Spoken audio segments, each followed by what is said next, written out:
기업인들의 중국 사드 보복 어려움 호소에 문 대통령은 사명감을 갖고 극복하자고 말했습니다. 또 원전 중단으로 고충을 겪고 있는 박정원 두산 회장은 해외 진출을 모색하겠다고 밝히기도 했습니다. 오늘은 삼성과 SK, 롯데 등과 2차 간담회입니다. 계속해서 김천홍 기자입니다.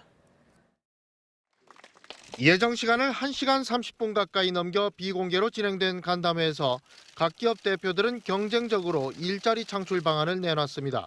이 과정에서 금춘수 한화 부회장은 상시 업무 종사자 850명을 정규직으로 전환하겠다는 계획을 즉석에서 발표하기도 했습니다.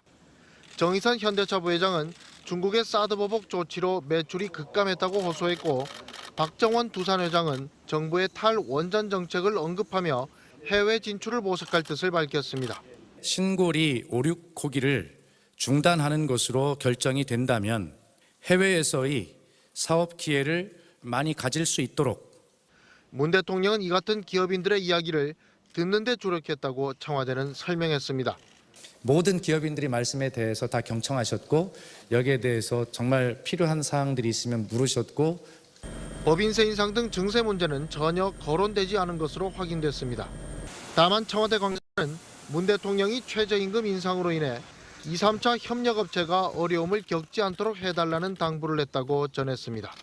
오늘은 삼성과 SK, 롯데 등 재계 순위 홀수 기업 대표 7명이 청와대를 찾아 문 대통령과 간담회를 진행합니다. MBC 뉴스 김천홍입니다. 세금을 늘리는 문제, 지금 가닥이 잡힌 건 어쨌든 연소득 5억 원 이상의 초고소득자의 소득세는 더 올린다는 겁니다. 이걸 3억 원 넘는 사람에게도 더 거둘 것인가? 기업 법인세는 어느 규모까지 늘릴 건가? 이 문제는 청와대와 민주당의 의견이 지금 분분합니다. 다음 달 2일에 최종 발표합니다. 육덕수 기자입니다. 더불어민주당과 정부는 부유층과 대기업에 대한 증세가 필요하다는 데 의견을 같이 했습니다. 초거대 기업과 초고소득자를 대상으로 한 적정 과세의 가장 큰 의미는 완전히 실패한 이명박 정부의 감세 정책을 정상화시키는 것입니다. 세계 변화를 당해서 얘기하신 여러 가지 의견과 아이디어에 대해서 제대 진지한 검토를 한 뒤에 또 주식 매매 차익 등 자본소득과 일감 몰아주기에 대한 과세 강화 방안을 마련하기로 했습니다. 증세와 함께 일자리 창출 기업 세제 혜택 신설과 영세 자영업자 세금 면제 등의 보완책도 추진됩니다. 다만 증세 대상을 놓고는 여당과 청와대의 생각이 엇갈리는 모습입니다. 여당은 현재 같은 비율로 세금을 내는 소득 1억 5천만 원에서 5억 원 사이에 3억 원 초과 구간을 추가하자는 입장입니다. 반면 청와대는 실제 증세 효과가 크지 않은 데다 증세 대상이 늘어난다는 인상을 줄 수 있다는 이유에서 부정적인 것으로 전해졌습니다. 정부는 관련 사안을 논의하고 있다며 다음 달 2일 세제 개편안을 확정해 발표할 것이라고 밝혔습니다. MBC 뉴스 육덕수입니다. 신고리 원전 공론화위원회가 어제 시민 배심원들이 공사 찬반 결정을 내리는 게 아니라고 한때 밝혀서 혼선이 빚어졌습니다. 청와대는 배심원들 결정을 따르겠다고 했는데 그럼 어떻게 된 거냐? 공론위는 다시 논의하겠다는 입장입니다. 정동욱 기자입니다. 신고리 5,6호기 공론화위원회가 자신들은 원전 공사 재개 여부를 결정하지 않는다고 밝혔습니다. 또 공론조사는 결론을 도출하는 시민 배심원제와 성격이 다르다면서 배심원단도 구성하지 않겠다고 못 박았습니다. 시민 배심원제하고는 100% 다른 기법입니다. 저희가 어떤 결정은 내리지 않을 거고요. 권고사항 정도로 마무리될 것 같습니다. 공론화위가 구성한 시민 배심원단이 내는 결론을 그대로 받아들이겠다는 문재인 대통령과 정부의 입장과는 정면으로 어긋납니다. 논란이자 공론화위는 전문가들의 의견이지 위원회의 최종 결정은 아니었다며 말을 바꿨습니다. 정부는 공론화위의 독립성을 보장했기 때문에 사전에 내용을 검토하지 못했다면서 당혹스러워했습니다. 공론화위는 2만여 명을 대상으로 한 1차 여론조사를 하고 이 가운데 350여 명을 추려 다시 의견을 수렴하는 방식으로 공론조사를 하겠다고 밝혔습니다. MBC 뉴스 정동욱입니다. 정부의 비판적인 예술인이나 단체를 정부 보조금 지원 대상에서 배제했다는 블랙리스트 사건, 어제 1심 선고가 나왔습니다. 법원이 전부 유죄를 선고했습니다.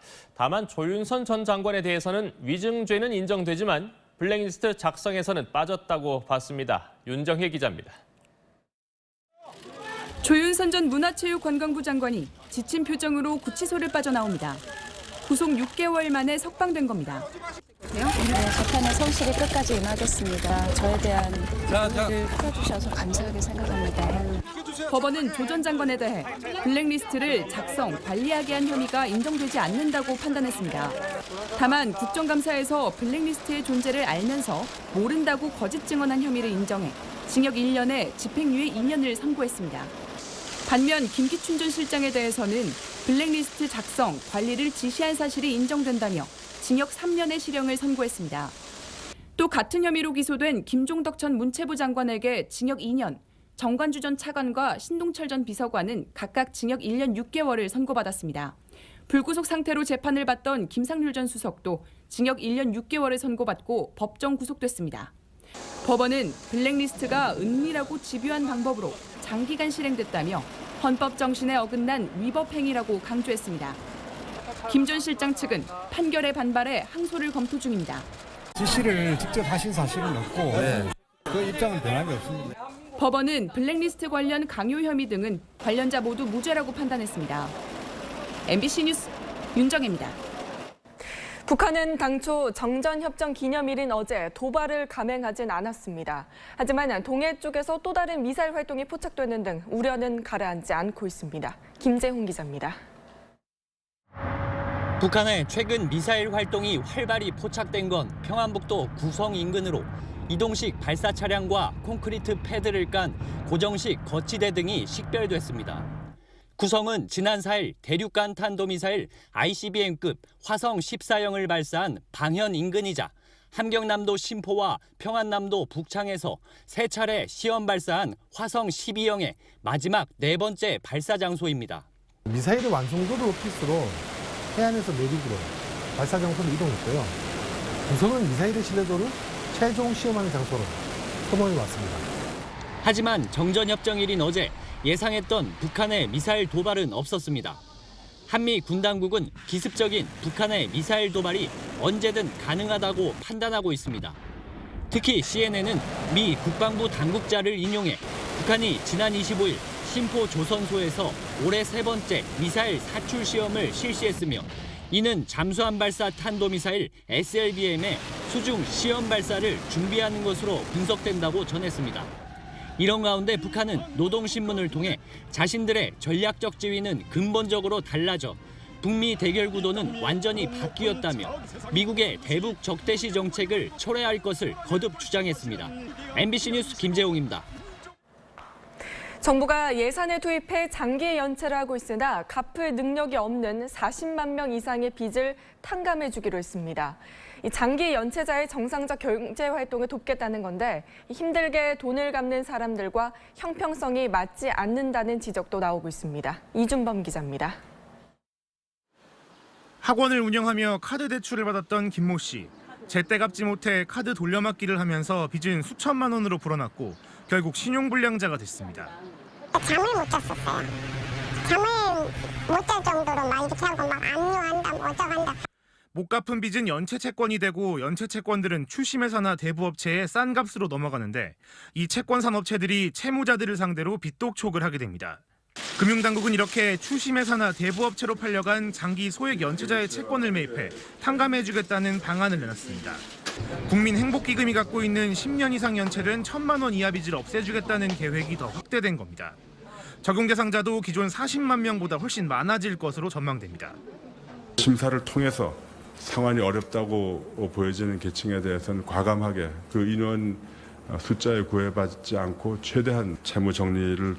하지만 빚을 안 갚고 버티면 정부가 해결해준다는 도덕적 해이가 발생할 수 있고 적은 돈이라도 성실하게 빚을 갚고 있는 채무자들과 형평성 문제가 생긴다는 지적도 나오고 있습니다. 여기에 소요되는 재원의 적절한 사용 여부에 대한 논란 등이 제기될 수 있다고 하는 점에서 이러한 논란들을 해소시키기 위한 방안을 마련할 필요가 있을 겁니다. 금융위원회는 일괄적인 전액 감면이 아니라 채무자의 상환 능력을 고려해 처리할 계획이라고 밝혔습니다. MBC 뉴스 이준범입니다. 국가정보원이 국내 정보 수집 분석 담당 부서의 폐지와 함께 대공수사 기능 이관을 추진하고 있습니다. 권력의 입김에서 독립될 거란 기대와 정권 때마다 조직이 흔들려 국가 정보력이 약화될 거란 우려가 교차하고 있습니다. 보도에 손령 기자입니다. 문재인 대통령은 대선 공약으로 국정원의 대공수사권 이관을 공언했습니다. 실제로 취임 2달 만에 국내 정보 수집과 분석 부서를 없애기로 했고 대공수사권 폐지를 위해 국정원법 개정도 추진하기로 했습니다. 사실상 국정원의 국내 정치 개입을 근절하겠다는 겁니다. 하지만 우려도 만만치 않습니다. 남북 대치 상황에서 국정원의 대공수사권이 폐지되면 오랜 기간 축적된 자료와 노하우가 사장될 수밖에 없다는 겁니다. 정권이 바뀔 때마다 국정원의 기능이 바뀌는 것에 대한 우려도 있습니다. 실제로 1999년 김대중 정부 이후 안전기획부를 국정원으로 개편하는 과정에서 휴민트, 즉 인적 정보 등 대공 기능이 크게 무너져 김정일과 김정은의 거취를 비롯한 대북 정보 수집에 여러 차례 한계를 드러내기도 했습니다. 또 이명박 정부 들어서는 대북 기능에 치중한 나머지 해외 관련 정보 수집과 공작 능력은 취약해졌다는 평가를 받기도 했습니다. 때문에 이번 개혁이 당초 목적대로 국정원의 정치적 중립성은 보장하되 정부망 구축에는 오랜 시일이 필요한 만큼 조직 개편에는 보다 신중을 기해야 한다는 지적이 나오고 있습니다. MBC 뉴스 손령입니다. 검찰 개혁을 강조하고 있는 새 정부 첫 검찰 고위 간부 정기 인사가 단행됐습니다. 검사장급 자리 5개를 줄이고 36명이 승진 또는 전보했습니다. 홍승욱 기자입니다. 이번 인사에서는 우선 공석이던 고검장급 5자리가 모두 채워졌습니다. 법무연수원장에 김호수 서울북부지검장이 임명됐고 서울고검장으로는 조은석 사법연수원 부원장이 자리를 옮기게 됐습니다. 또 대구고검장에는 황철규 부산지검장, 부산고검장과 광주고검장에는 박정식 대검 반부패부장과 김호철 법무부 법무실장이 각각 보임됐습니다. 지난 정부에서 49개였던 검사장급 보직은 44개로 5자리를 줄였습니다. 우선 법무부 탈검찰화 추진에 따라 법무부 실국장 중 검사장급 검사가 임명됐던 법무실장과 출입국 외국인정책본부장에 검사를 임명하지 않았습니다. 앞서 서울중앙지검 1차장을 검사장급에서 삭제한 데 이어 대전과 대구고검의 차장 자리도 공석으로 유지했습니다. 반면 사법연수원 22기와 23기에서 12명이 새로 검사장 명단에 이름을 올렸습니다. 이정회 서울중앙지검 2차장과 이동열 3차장이 각각 대검 과학수사부장과 법무연수원 기획부장으로 승진했고 이영주 법무연수원 용인분원장은 춘천지검장으로 발탁돼 역대 2번째 여성 검사장이 됐습니다. 이런 가운데 서울중앙지검 3차장 시절 정윤회 문건 수사를 지휘한 유상범 광주고검 차장검사는 법무연수원 연구위원으로 정치권에서 우병우 사단으로 지목됐던 김기동 부패범죄특별수사단장도 사법연수원 부원장으로 옮겨 수사지휘 보직에서 물러나게 됐습니다. MBC 뉴스 홍승욱입니다. 인천의 한 도로에서 덤프트럭이 중앙분리대를 넘어 마주오던 승용차들을 들이받는 사고가 일어났습니다. 사건 사고 김준형 기자입니다. 승용차 앞부분이 심하게 찌그러져 있고 출동한 119 구조대원이 조심스럽게 한 남성을 구조하고 있습니다.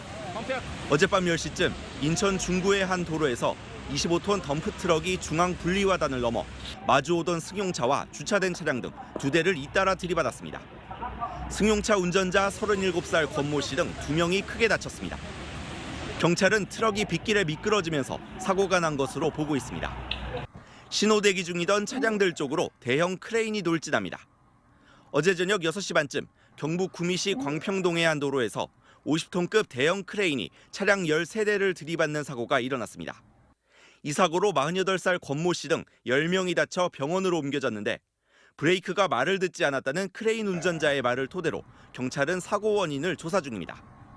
차량 화재도 잇따랐습니다. 어젯밤 8시쯤엔 서울 강북구 번동의 한 도로를 달리던 차량에서 불이 났고 비슷한 시각 서울 강서구 화곡동에서도 신호대기 중이던 SUV 차량에서 불이 나 소방서 추산 800만 원의 재산 피해가 났습니다. 오늘 새벽 2시쯤엔 경기 하남시 선동의 한 아파트에서 난 불로 주민 100여 명이 긴급 대피하는 소동도 빚어졌습니다. MBC 뉴스 김준영입니다.